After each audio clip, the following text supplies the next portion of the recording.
Hi, welcome back to Cat and Dogs on Wheels. We've got an exciting story today, and I'm Cat. This is Echo, our hero. I loved this dog before. After yesterday, I'm over the moon in love with this dog.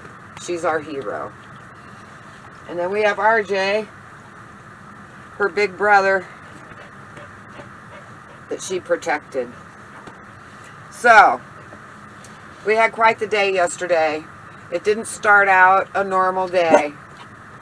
Yes, you're my guard dog. That's just probably a delivery person. Started out odd. We have 3 immediate neighbors, and our neighbor, the furthest on this side, had a big, huge party. Which is cool. We're out here. There's nothing wrong with that. But the main event of this party was shooting guns. And the guns were going off. They had some automatic rifles, and Justin figured we were hearing 100-round magazines. And it went on for hours. I mean, we're talking like 3 hours solid. No let up. Constant shooting. It sounded like a war zone. Well, it had all the dogs on edge. Not just our dogs, but neighborhood dogs from even further distances. The dogs were barking everywhere. The dogs were distressed. RJ and Echo adapted to it pretty quick. They didn't like it, but they pretty much adapted to it and were just living with it. But there were other dogs around that would not quit barking. It was very distressing for the neighborhood dogs. And it was a nice day yesterday. It got up into the high 50s and the sun was shining. So I was sitting up on the house porch with my computer outside working on a video. And so besides the shooting, and what I noticed was I saw that we had a delivery person was coming, and we're just starting to pull into our driveway. We have a long driveway. And so RJ was down in the yard just below me with Luna, and they were just sniffing around grass and stuff. And we have a white pickup truck parked in the yard temporarily. They were just doing stuff with it, cleaning it out and stuff. So there was a truck parked in the yard, and RJ and Luna were just sniffing around the truck, just hanging out. But when I saw the delivery person, I called RJ to a heel. I asked RJ for a heel because I wanted him with me so I could tell him to watch and not bark. Echo was with me on a leash. Echo is always with me on a leash. So she was just laying down on the floor beside me while I was working on the computer. I told RJ to heel, and I looked over at him, and he does his usual. He looks up at me. Okay, if I have to, okay. And he slowly turned and started walking towards the porch. And suddenly this dog bursts out from behind the pickup truck. RJ didn't even know until the dog was on him that there was even another dog in the yard. Echo immediately is freaking out and straining and pulling on the leash, and I'm up on the porch. RJ is not fighting back. RJ is just trying to escape, and this dog is just attacking his head, his neck, and RJ is just pulling away, trying to get away. I knew I couldn't go rescue RJ with Echo on the leash because Echo was, she was going to tear this dog apart, even though this dog was bigger than her. It was like German Shepherd size, looked sort of like a German Shepherd mix type dog. And so I had to get Echo in the house in the sliding glass door. At the same time, Jenny comes racing out of the door. And she screams at me, says, "Put Echo in the house!" And it's like, yeah, that's what we're trying. And Echo showed me strength that she didn't have because she did not want to go in the house. It was her duty to protect RJ. RJ was obviously in trouble. RJ is just trying to sort of dragging that dog to the porch, to the steps, because all RJ wants to do is get up to the porch and get with me and get in the house, whatever. He was not fighting back. I knew he wasn't a fighter, but I thought he would at least, you know, be a little bit better at defending himself. So Jenny grabs the stick and Jenny's in the mix. I finally get Echo in the sliding glass door and I shut the door.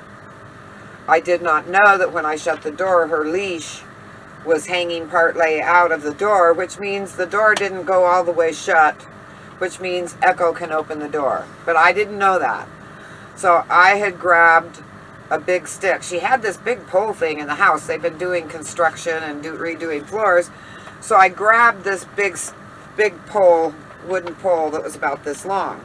Jenny had a little stick like this that she was trying to pull the dog off and hitting him in the head, trying to get him to let go of RJ. He was pulling RJ. I mean, we all knew RJ was going to be ripped to shreds. I mean, that dog was hanging on and and then Reap hanging on. I mean, he was going for it. But I had this big stick, but with RJ and Echo and Jenny all in this, the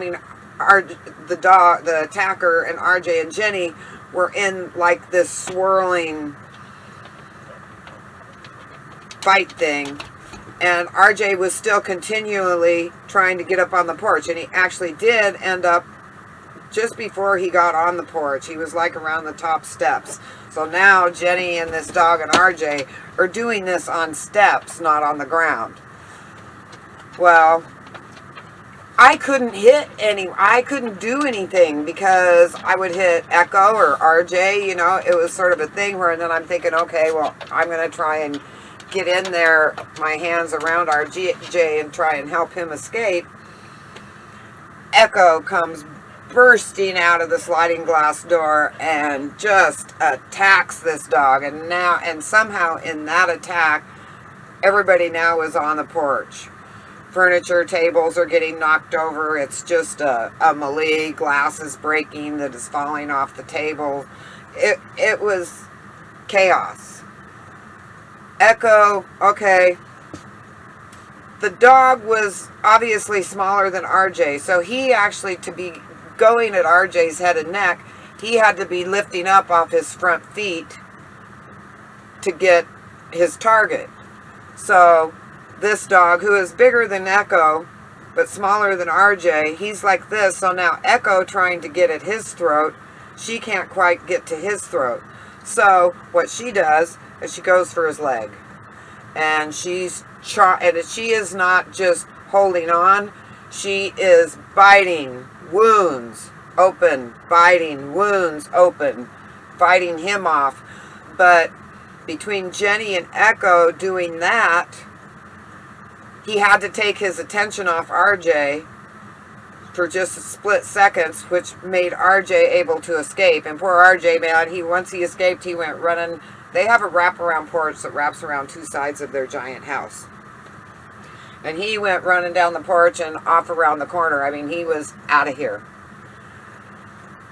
Now we just had Echo. Now I just had to get Echo off the attacking dog. The whole time I'm terrified. Jenny's right in there. I know she's going to get bit. I mean, that's just what happens, right? You get in the middle of a dog fight. When the jaws are going like this, the human hand ends up getting bit. Jenny did not end up getting bit.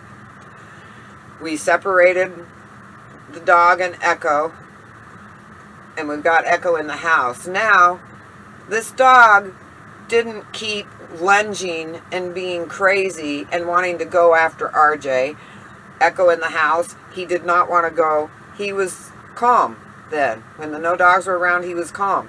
He was totally submissive to Jenny. Jenny is just hanging on to his collar, and she's hollering at Joe, her teenage son, to get RJ in the house while because I was getting Echo in the house, and he couldn't because RJ was freaked out. And so then when I went around, RJ immediately came to me. We got him in the house. So while we're getting RJ in the house, Jenny's walking this dog down, and she puts him in Echo's old kennel. So he is safe in a way. What's amazing is this dog was totally humble and sweet with Jenny. He did not fight her. It was like he knew that humans rule. And turns out Jenny actually knows this dog and knows the owners. They were another immediate neighbor. And they have horses and goats and chickens and kids. It's 3 sisters who own the place together. And they have another dog. And Jenny called them, and they came down right away. Now, this dog had escaped one other time before RJ and I got here. And he came down to Jenny's little ranch. And she really liked him. He was a sweet dog. Got along with the dogs, the cats, the chickens. There was no aggression. He was good with the kids, good with the adults. He was a sweet dog. And she called, found the owners, and they came down and got him and apologized. And, you know, so Jenny previously knew that this was a good dog. I wondered how she could be so brave to be in the middle of that and then take this dog that just attacked our dogs. And poor Jenny, she came out of the house, she was barefoot, and she didn't even realize she was barefoot. So she's tromping around, doing all this wrestling, and then running. And she didn't just walk the dog down there. She was taking him quickly. So she's jogging through the gravel and the pavement and the rocks and got him in. And it wasn't until she had him secure in the kennel that she even realized she was barefoot. And now the walk back, she realized, okay, this is an ouchie walk. It's amazing what adrenaline does and what you don't feel when your adrenaline is going. So I get RJ in. So RJ and Echo and Luna are all safely inside.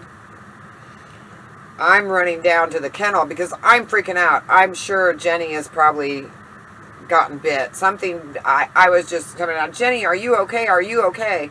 And she's like, me? I'm fine. What, RJ? How is RJ? She's freaking out. She imagined RJ to be bleeding and ripped to shreds. And by rights, you would think he would have been, but I don't think this dog was doing more like a snapping this. He was not chomping, he was pulling, but then RJ's saggy skin would just slide through. So RJ ended up with some scrapes, but no punctures. He had one like inch-long gash on his side, but it wasn't deep, and it's healing shockingly quick. Even Jenny was surprised. So but we were trying to figure out, Jenny goes, that just wasn't like this dog's normal MO. The owners came to, and when Jenny first said, your dog's down here, and they said, okay, before we'll send somebody down and get him, and they apologized. She said, no, he attacked a dog. And they just were freaked out, and they come down. This dog lives on a ranch, gets along with horses, goats, chickens, kids, other dogs, everything. They've never had an issue with this dog before, ever. And he usually is not, they do not let their dogs roam. They keep them under supervision. I think what happened, and they have electric fence for their horses and goats. And the dogs don't breach that electric fence. But we were thinking, okay, the dogs are freaked out about all the gunshots.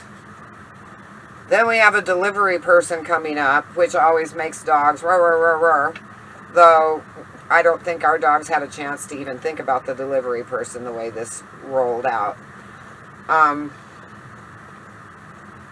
So we're thinking the dog got scared, burst through the electric fence. He was coming down here, which is another familiar, safe place for this dog. He's been down here before, and everything was copacetic. And he came down here, and he comes around the side of the truck and sees this giant dog. For some reason, I think he was already fearful. I honestly think it was a fear aggression attack. Because the second the other dogs were removed, he was fine, he was sweet, he was lovey. The owners came down and we were all standing down there talking about the whole situation. They immediately were freaked out that RJ got attacked. And they were freaked out, and we said, okay, well, we've checked it. The wounds are, because they were saying, we'll pay for all vet bills. They go, any vet bills, we're paying for the vet bills. They felt so bad.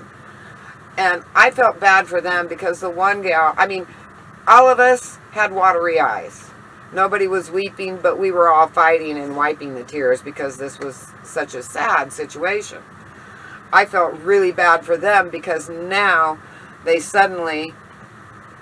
had this dog for years that they think is this sweet, get along with anybody dog, and now they have the realization that, okay, he attacked a dog. Now we have a whole different scenario. Now we have to watch. Now we have to be careful. Now we don't. But the dog has a good disposition. So I wasn't faulting the dog. And we insisted, no, nobody's hurt, nobody's bit. RJ had some scrapes, but he's okay. And I just explained he didn't fight back. And maybe that's another reason why the dog didn't escalate to actually biting puncture wounds like Echo did to him. He was bleeding and limping when he was the only one with obvious blood on him. And he was limping, and we apologized to them. We said, sorry, but you might be the one having to go to the vet. We're afraid he's got some multiple puncture wounds on his leg. So, and Jenny's going to get a hold of them again and see how their dog is. But they also informed us, they go, now, you think there's no injuries now. They go, but if anything comes up in the near future and there was some kind of internal damage, they go, we're still good for any vet bills that come from this. I mean, they were very responsible. I can guarantee you that dog will not be loose again. They've been there for years, and this was his second escape. And I think this second escape happened. And they were apologetic. The one sister took the blame. She said, I knew he was out and I was doing something else and I wasn't paying attention. She goes, and I didn't even know he had left. So this all happened in a pretty quick amount of time. It did open my eyes to, and I would want someone to be that understanding with me. If the situations were reversed, it's like, you can't just go, that's a horrible dog, it needs to be put down, blah, blah, blah. That's not the case. This is a very well-trained, happy family ranch dog. And I think the constant shooting skewed his brain. And I don't think, I know he's not some vicious dog that likes to run around and attack and kill stuff. He lives with chickens and goats and horses and kids. He came down here the first time, there was not a drop of aggression.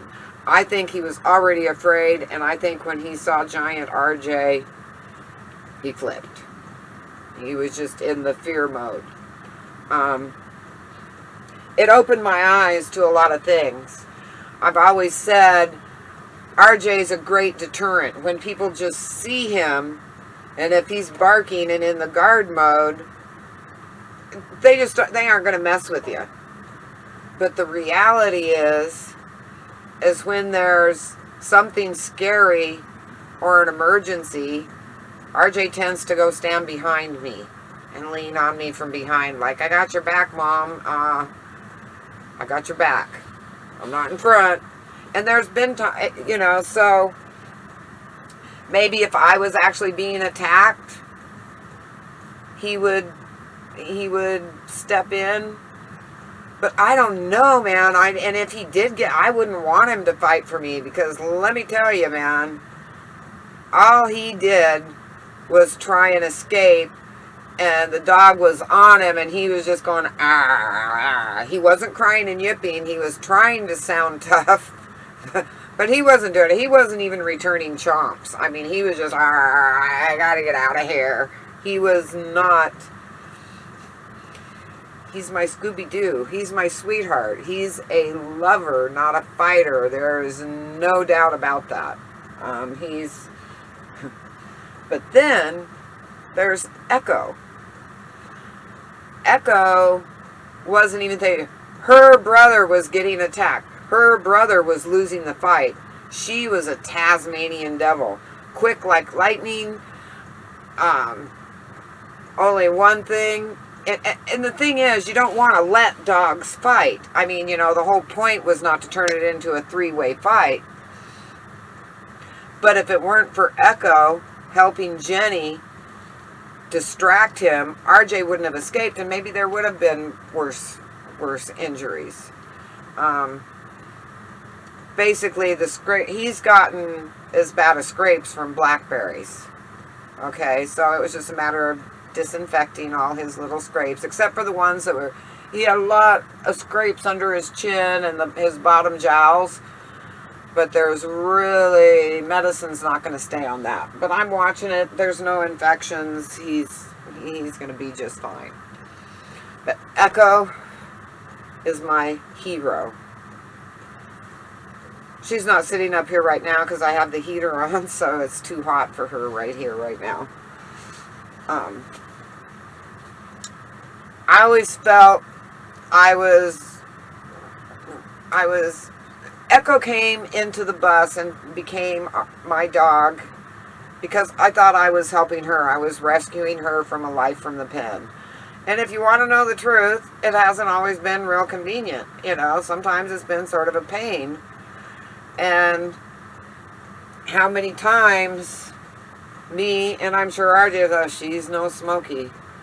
I mean, you know, she was stepping into the paws, filling the paws of a perfect little dog that needed absolutely, there was no trouble at all in any which way, shape, or form. But Echo has really improved my dog. She's made me think more out of the box. She's improved my dog training. And I've really gotten used to having a dog on a leash with me everywhere I go. And she's perfectly happy to be on a leash with me. She wants to be with us. So, but I have to say, there were times, you know, in my head, I'm thinking, yeah, I love her. Yeah, she's a good dog and she's full of love and she deserves this. But God, she's a hassle. Well,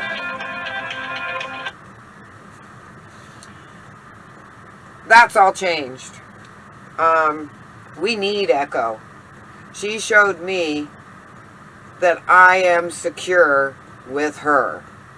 She's shown me that if anything bad was happening at all, she would lay down her life and give 110% no matter what.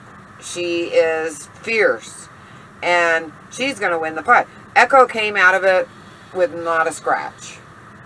Now, I think her big fluffy undercoat helps because teeth can't actually get in, but he was going for her face, and her face isn't fluffy, but she can just dart.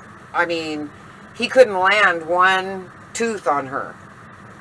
She was that skilled. She is a skilled defender. And I love her so much for that. It's like, oh my God, Echo, you've earned you've got a job. You've got a job, and it's a very important job, and we need her as much as she needed us. I will feel much more secure. I will feel so much more secure having her as my guard dog. RJ, yes, usually he would deter it before it even got close. But if anything got close, if I was really being threatened by someone, Echo would take care of him for me. Echo's back. I know how bad I would feel if the situation was reversed. So I think it's important for us to get past our emotions and look at the true circumstances And of course, give credit where credit is due, right, girlfriend? Yes, yes, yes, yes, you're my hero dog. Now I understand why she thinks she should be in the lead when we're going on walks, because she's the protector. She's the one, she's the fearless one. She's the one that will take on any challenge and protect her pack. What can I say? But yes, it does complicate my aggression training. I need to get her to the point where that's okay if I say it's okay, but if I don't say it's okay, it's not okay. We still have work to do, but I'll tell you what, her paw prints are cemented in my heart. I owe her. I owe her. I mean, seriously, come on. I mean, as soon as he was free, he left. He wasn't coming anywhere near us or that dog. He wasn't backing up Echo. He was out of there. My sweet boy. My brave heart. She's our brave heart. Yes. Yes. So, I hope you're experiencing all those little blessings that add up to a good day, because yesterday was a good day. When all is said and done, when you look at the whole end result, it was a good day. So till next time, I hope you, my friends, are having good days. And I hope your eyes are open to all the little mini blessings that help us along our way that more often than not, we don't even notice, but they're there.